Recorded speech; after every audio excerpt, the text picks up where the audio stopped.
Hello everyone and welcome to UGC NET mentor guys. आज 7 जनवरी को आपका यूजीसी नेट मैनेजमेंट का एग्जाम था। तो आज की इस वीडियो में हम इस एग्जाम का एनालिसिस करेंगे, देखेंगे किस तरह के क्वेश्चंस पूछे गए, फीडबैक जो स्टूडेंट्स का रहा है, एक्सपीरियंस का रहा है, उसके बारे में बात करेंगे।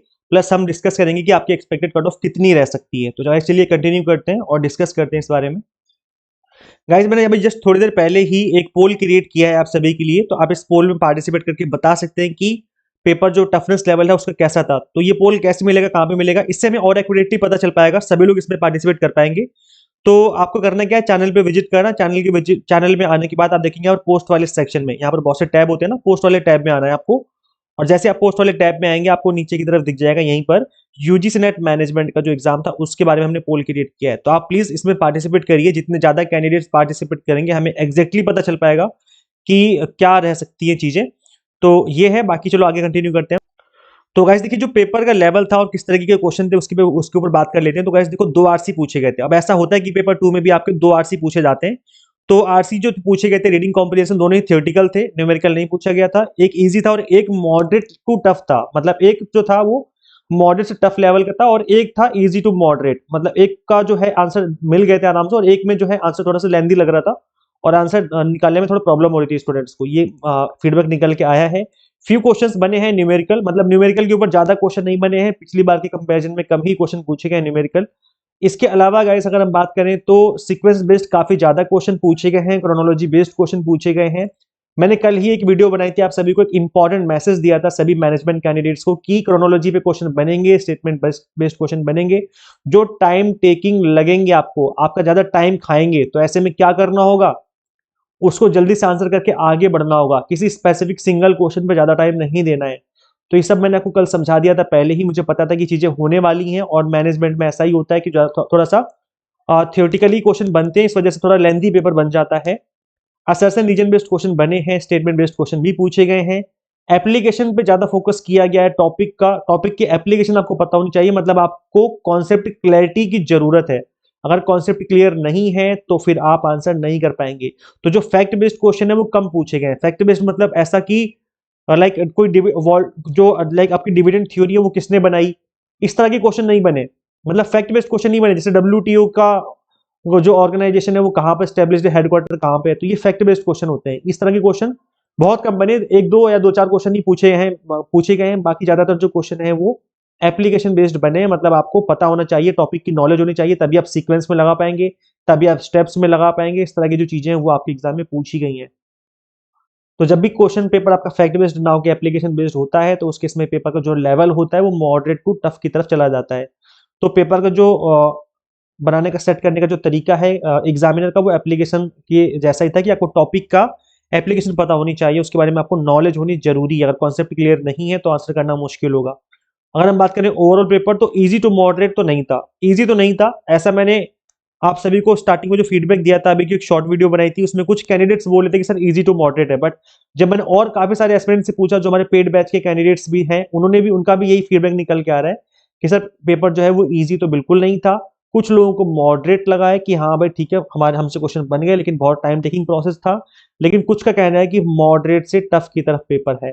तो ये फीडबैक निकल के आ रहा है, कुछ का कहना है मॉडरेट, कुछ का कहना है मॉडरेट से टफ। इजी तो कोई भी नहीं कह रहा है। एक दो बच्चों ने कहा था स्टार्टिंग में, फिर मुझे लगा कि और ज्यादा और लोगों से पूछना चाहिए तो मुझे एग्जैक्ट पिक्चर मिल पाएगी। वो इसलिए मैं बोल रहा हूँ कि आप लोग अपना फीडबैक यहाँ पर जरूर दीजिए। यहाँ पर जो मैंने पोल क्रिएट किया है, इस पोल में पार्टिसिपेट करिए। सभी लोग वोट करेंगे तो पता चल पाएगा कि कितने वोट पड़े और किसका जो है कितना कितना लेवल जा रहा है। बाकी इसके अलावा अगर हम बात करें कि आपकी एक्सपेक्टेड कट ऑफ कितनी रह सकती है, तो हम कट ऑफ के ऊपर बात कर लेते हैं। तो वैसे कट ऑफ के ऊपर बात करेंगे हम लोग, बट इससे पहले हम फीडबैक देख लेते हैं। कैंडिडेट्स का कहना है कि 80% एंड अबव पेपर जो है हमारे कोर्स से बना है, क्योंकि हमने कोर्स में इस तरीके से कंटेंट डिलीवर किया हुआ है कि आपके जिससे कॉन्सेप्ट क्लियर हो सके। हमारा फोकस रहता है कॉन्सेप्ट क्लियरिटी पे। अगर कॉन्सेप्ट क्लियर होंगे तो फिर क्वेश्चन कैसे भी बने, चाहे फैक्ट बेस्ड हो चाहे एप्लीकेशन बेस्ड हो, आप उसका आंसर कर पाएंगे। ऐसे ही स्टूडेंट्स का कहना है कि सेम टू सेम क्वेश्चन आया था इनके एग्जाम में। इसके अलावा आपने देखो लास्ट में जो हमने रिवीजन करवाई थी उससे भी एग्जाम में क्वेश्चन बने हैं। तो इस तरीके का जो फीडबैक है वो निकल के आ रहा है। तो आप भी अपना फीडबैक जो है व्हाट्सएप पे शेयर कर सकते हैं। यहाँ पे व्हाट्सएप नंबर गिवन है, कोई क्वेरी करनी, कुछ पूछना है तो आप मुझे व्हाट्सएप पे मैसेज सेंड कर सकते हैं। कॉल प्रेफरेबल नहीं है, क्योंकि कई बार मैं बिजी होता हूँ, कॉल पिक नहीं कर पाता हूँ। तो हम बात कर लेते हैं कट ऑफ कितनी रह सकती है और अब आगे का क्या प्लान है। तो कट ऑफ की हम बात करें अगर, तो ऐसे देखो, उससे पहले मैं बता दूं कि अभी अगर आपका एग्जाम अच्छा नहीं गया है तो आप पेपर 1 प्लस मैनेजमेंट वाले कोर्स में इनरोल कर सकते हैं। 6 मंथ का हमने एग्जाम टारगेटेड कोर्स अवेलेबल करवा दिया है जून के लिए। यहाँ पर कंप्लीट कंटेंट आपको बाइलिंगुअल मिलता है, 100 mock test and PDF notes मिल जाते हैं। गाइस देखो, मैंने भी इस एग्जाम को अपने फर्स्ट अटेम्प्ट में ही क्रैक किया था, और वही चीज मैं अपने एस्पिरेंट्स को समझाता हूँ, अपने स्टूडेंट्स को समझाता हूँ कि यहाँ पर जो कंटेंट मिलेगा आपको टू द पॉइंट मिलेगा और एग्जाम टारगेटेड मिलेगा। इधर उधर की बातें नहीं है। अगर हमने 30 मिनट की क्लास ली है तो वो भी इफेक्टिव क्लास होगी, एक सिंगल मिनट आपका वेस्ट नहीं होगा। इस तरीके से कंप्लीट कंटेंट हम आपको डिलीवर करते हैं। तो अभी न्यू ईयर ऑफर चल रहा है, फिर इस ऑफर को अवेल कर सकते हो। New20 कूपन कोड अप्लाई करने पे जो आपकी फीस है वो 20% से रिड्यूस हो जाएगी। अब गाइस करना क्या है, आपको सिंपली गूगल प्ले स्टोर से एग्जाम मेंटर ऐप इंस्टॉल कर लेनी है। अगर आप iOS यूजर हैं तो उसका लिंक हमने आपको अलग से इसी वीडियो के description box and comment box में दे दिया है। तो चलिए हम बात कर लेते हैं एक्सपेक्टेड कट ऑफ की। तो गाइस देखिए, जो पेपर का लेवल है वो मॉडरेट से टफ की तरफ जा रहा है। तो जो कट ऑफ है या तो पिछले साल के इक्विवेलेंट रहेगी या उससे थोड़ी सी नीचे ही जा सकती है। ऊपर जाने के चांस तो बहुत कम है, क्योंकि पिछले साल भी जो पेपर बना था, मतलब जो पिछले पिछले सेशन में पेपर बना था उसका भी अच्छा खासा लेवल था। तो मैनेजमेंट की अगर मैं दिखाऊं आपको पिछले सेशन वाली कट ऑफ, तो अनरिजर्व की 218 गई थी आपकी जेआरएफ की, और 192 गई थी आपके नेट की। ये है जनरल कैटेगरी के लिए। 173 for only qualified for PhD. अगर हम बात करें ओबीसी की तो 206 गई थी जेआरएफ की, 176 गई थी आपकी नेट की, और ये थी ओनली क्वालिफाइड फॉर पीएचडी। बाकी ईडब्ल्यूएस की यहाँ पर मेंशन है, एससी एसटी की ये जो कॉलम है ये आपका जेआरएफ वाला कॉलम है। इतने नंबर अगर आप स्कोर कर लेंगे तो जेआरएफ होगा, इतना कर लोगे तो नेट हो जाएगा। तो ये मैंने आपके सामने मेंशन कर दिया है। अब जो मुझे लगता है कि जेआरएफ की जो कट ऑफ जाएगी वो इतनी ही रहेगी, 216 220 के आसपास की उम्मीद है कि मतलब 220 तो चांसेस कम है, 218 या उससे कम ही रहेगी, ज्यादा तो नहीं जाएगी जेआरएफ के लिए। और अगर हम बात करें ओबीसी वाले कैंडिडेट्स के लिए तो वही 200 से 206 के बीच में ही कट ऑफ रहेगी जेआरएफ की। और अगर हम बात करें नेट की तो आपका वही है कि अगर आप 170 से 176 या 178 के आसपास स्कोर कर पा रहे हैं तो फिर आपका नेट के चांसेस हैं। तो उम्मीद यही कि लास्ट ईयर या उससे कम ही जाएगी, ज्यादा नहीं जाएगी। बाकी ये हमारा अभी तक एनालिसिस है, बाकी तभी मैं बोल रहा हूँ बार बार आप सभी से कि यहाँ पर आप जरूर अपना जो है फीडबैक दीजिए, पोल में जरूर पार्टिसिपेट करिए ताकि हमें और एक्यूरेटली पता चल पाए। आप इसके कमेंट सेक्शन में कमेंट भी कर सकते हो कि ये क्वेश्चन पेपर कैसा था और आपके कितने मार्क्स बन रहे हैं। खैर मार्क्स तो अभी पता नहीं चल पाएंगे, लेकिन फिर भी जितना हो सके आप अपने एंड पे चीजें यहाँ पर हमें बता सकते हैं। इसके अलावा गाइस देखिए, अभी आपका एग्जाम हो चुका है तो आप थोड़ा रिलैक्स करिए। ऐसा नहीं कि टेंशन मत लीजिए। अगर एग्जाम टफ है तो सबके लिए टफ है, ऐसा नहीं कि आपका टफ गया तो फिर क्रैक ही नहीं होगा, ऐसा नहीं। टॉप 6% तो निकाल ही जाएगा ना नेट, टॉप 1% तो दिया ही जाएगा जेआरएफ। तो टेंशन लेने की बात नहीं है, रिलैक्स करिए अपने माइंड को, अपना इतना इतना टेंशन मत लो कि कुछ नहीं होने वाला, बहुत कुछ होगा। और अगर आपका exam up to the mark नहीं रहा है, प्रिपरेशन भी अच्छी नहीं थी आपकी, तो इन मिस्टेक्स को अवॉइड करिए। बिकॉज होता क्या है कि एस्पिरेंट्स ये करते हैं कि लास्ट के 1-2 महीने में अच्छे से पढ़ते हैं, बाकी उससे पहले पढ़ाई नहीं करते, और फिर इस वजह से दिक्कत होती है। कॉन्सेप्ट क्लियर नहीं हो पाते, पीवाई के थ्रू प्रैक्टिस नहीं कर पाते, फिर दिक्कत होती है।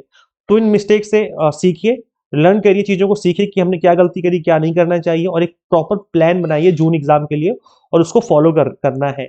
उसको अगर आप फॉलो करेंगे तो आराम से एग्जाम क्रैक होगा। तो प्लान के अकॉर्डिंग चलना है हमें, तो प्लान बना लीजिए, अपने माइंड में रख लीजिए उस प्लान को, और उसके अकॉर्डिंग ही आप काम करिए, डेफिनेटली एग्जाम क्रैक होगा ही होगा। और बाकी अगर हम हमसे पढ़ना चाहते हैं, क्योंकि हम आपको अगेन मैं बता दूं सेम चीज कि हम एग्जाम टारगेटेड कंटेंट ही डिलीवर करते हैं, चाहे पेपर 1 हो, चाहे कॉमर्स मैनेजमेंट हो, या एनी अदर सब्जेक्ट हो। तो आप इसमें इनरोल करके जो अपनी प्रिपरेशन स्टार्ट कर सकते हैं। कंप्लीट कंटेंट बाइलिंगुअल मिलता है, तो लैंग्वेज की कोई दिक्कत नहीं है। 100 mock test and PDF notes मिल जाते हैं। तो ये है। बाकी आप हम यहाँ पर पीवाईक्यूज 100 मॉक टेस्ट जो है इसमें हम पीवाईक्यूज ऐड करने का ट्राई कर रहे हैं इस बार, कि हम इसमें पीवाईक्यूज के क्वेश्चन डाल देंगे, तो जिससे आपकी प्रिपरेशन है वो बिल्कुल ही और एग्जाम टारगेटेड आप प्रैक्टिस कर पाएंगे क्वेश्चंस की। तो ये भी प्लान चल रहा है। प्लस अभी आप न्यू ईयर ऑफर भी अवेल कर सकते हैं। ये ऑफर आज रात 12 बजे तक के लिए अवेलेबल है, इसके बाद ये ऑफर एक्सपायर हो जाएगा।